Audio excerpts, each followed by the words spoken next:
Hoje mais cedo falamos sobre o ódio e como tem sido destrutivo para a sociedade nos nossos dias de internet, né? E nesse mesmo momento, quando eu acabei de gravar o vídeo, surgiu a notícia de que duas pessoas, dois homens, um de 17 anos e outro de 25, entraram numa escola em Suzano, em São Paulo, e mataram, pelo menos até o que a gente sabe agora, 8 pessoas. 6 alunos da escola e 2 funcionários.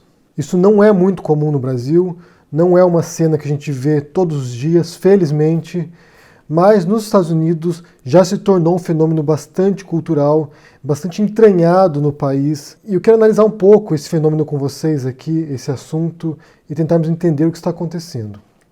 Então, por um lado, você tem nos Estados Unidos uma cultura da arma, você tem uma cultura de possuir armas, e isso inclui não apenas adultos, mas também jovens, às vezes, que têm fácil acesso a comprar armas nos Estados Unidos. Como referência aqui eu vou usar alguns vídeos e um texto, um artigo do Malcolm Gladwell, que é um autor norte-americano que tem analisado esses fenômenos dos tiroteios em escolas. Segundo ele, o que aconteceu, o que tem acontecido ao longo desses últimos anos, é que antes, algumas décadas atrás, para alguém fazer isso, para alguém pegar uma arma e entrar numa escola e disparar contra alguém, ele tinha que ser desajustado, ele tinha que ter algum transtorno mental. Não era uma pessoa que estava em suas funções normais, mentais. Então tinha algum histórico de abuso, algum histórico psiquiátrico, e ele usava essa válvula de violência como uma saída para uma vida destruída também. É o perfil de boa parte dos assassinos que invadiam escolas até 99. Em 99 você tem o caso de Columbine, que foi uma das maiores tragédias em escolas, um dos maiores crimes cometidos em escolas dos Estados Unidos. Virou documentário, tem um documentário que é Tiros em Columbine, do Michael Moore, que vale conferir, que é muito bom. E nesse momento, o que esses dois atiradores de Columbine fazem é criar uma estética desse crime nas escolas. E isso inclui manifestos que eles escreveram, textos que eles escreveram, diários que eles deixaram, explicando o que eles iam fazer, por que eles fariam isso, e como eles queriam que os outros reproduzissem esse comportamento deles. Então eles estavam ensinando os outros a fazerem esse tipo de crimes. E muitos crimes posteriores a esse, em escolas, imitavam esse crime de Columbine, imitavam esse tiroteio praticado nessa escola. Ou seja, eles criaram uma linha de como fazer isso. E a tese do Malcolm Gladwell é que isso foi se desenvolvendo a um ponto que hoje quem comete esses crimes já não é mais transtornados mentais. São jovens normais, jovens que não sofreram abuso, jovens que têm uma vida corriqueira, que não tem nenhum motivo para ir lá e fazer isso. Nenhum histórico de agressividade, nenhum histórico de transtorno, nenhum histórico de nada. Simplesmente decidem que querem fazer isso porque isso vai trazer notoriedade para eles ou porque está inserido numa cultura de violência. Numa cultura onde jovens e homens que fazem isso são elogiados, são considerados como heróis. Então faz parte, como eu disse, de uma cultura, de uma tradição de violência que vem com bons olhos essas pessoas. É claro que isso é algo no submundo, né? Isso é algo que não é à vista das pessoas. Isso ocorre em grupos subterrâneos. Mas, de fato, há comunidades de jovens que pensam que isso é legal. Na sua vasta maioria são homens. Homens que odeiam mulheres e que, em muitos desses casos, extravasam a violência contra mulheres também. Algumas tragédias recentes que foram muito sérias, como o de Sandy Hook, que um homem invadiu um jardim de infância e matou crianças de pré-escola, e houve um caso recente também que teve muita repercussão, que foi o de Parkland, na Flórida. Mas são centenas de casos. Eu vou deixar a lista para vocês aqui de todos os tiroteios em escola nos Estados Unidos. E se você reparar, de 99 em diante, depois de Columbine, eles se multiplicaram com uma velocidade tremenda. De 2015 em diante, foram mais de 140 tiroteios em escola nos Estados Unidos. Então você une uma cultura da violência, um submundo onde isso é valorizado, onde quem faz isso é um herói, e você une um fácil acesso a armas e munições. Ou seja, alguém pode facilmente pôr a mão num fuzil, numa pistola semiautomática e causar estragos tremendos, matar dezenas de pessoas. Isso porque a gente só está falando de tiroteios em escolas. Porque se você pegar outros tipos de tiroteios em massa, em mass shootings, então são milhares.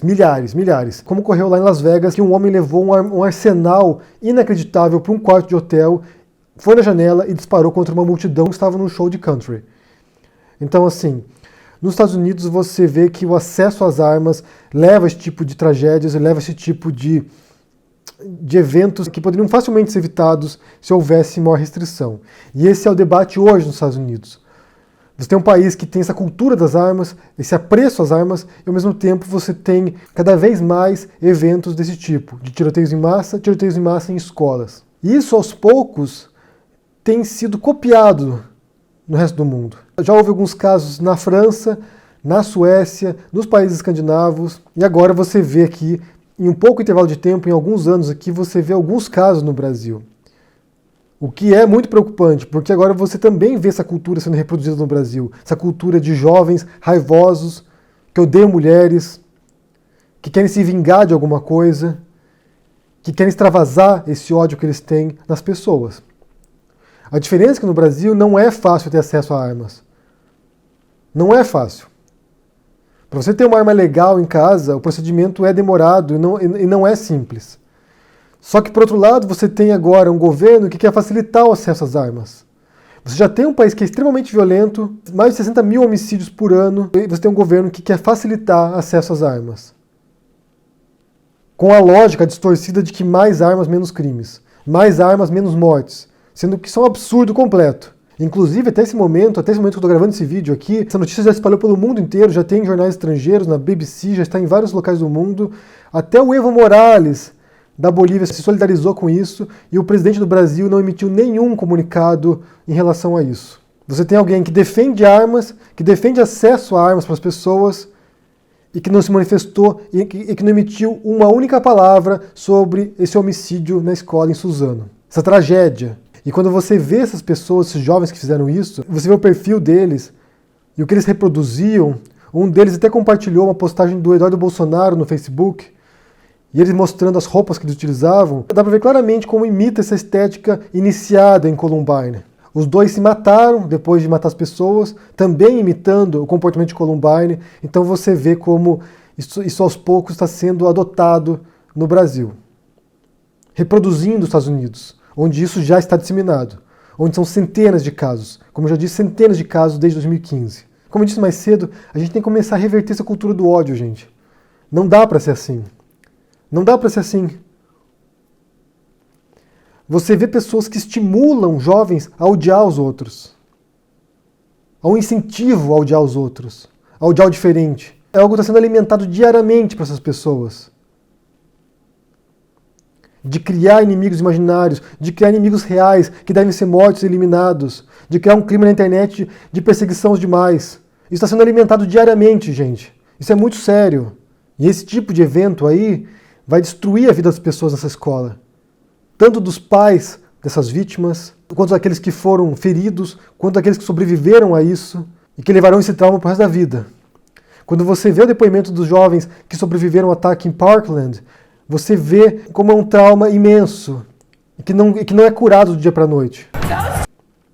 Inclusive no caso de Parkland, só para fazer um adendo aqui, logo após o evento, os jovens foram se manifestar e foram publicamente, foram para o Senado se manifestar, foram para Washington para protestar, para pedir maior regulamentação em torno das armas, para evitar novos crimes no futuro. E a extrema-direita norte-americana começou a difamar esses jovens, dizendo que eles eram atores, dizendo que eles estavam sendo pagos pelas democratas para mentir, criaram uma teoria conspiratória em torno disso. Disseram que os mortos lá não tinham morrido de verdade, era uma armação. Então eu quero deixar aqui toda a minha solidariedade com as famílias das vítimas, com quem sobreviveu a isso. É horrível, gente, é horrível. É inaceitável. É inaceitável essa cultura do ódio que alimenta esse tipo de comportamento também. A gente está chegando num ponto que a gente tem que pôr a mão na consciência e começar a dar passos para trás, a voltar, a tentar resgatar algo que se perdeu no meio do caminho. Não é possível que isso seja naturalizado. Não é possível.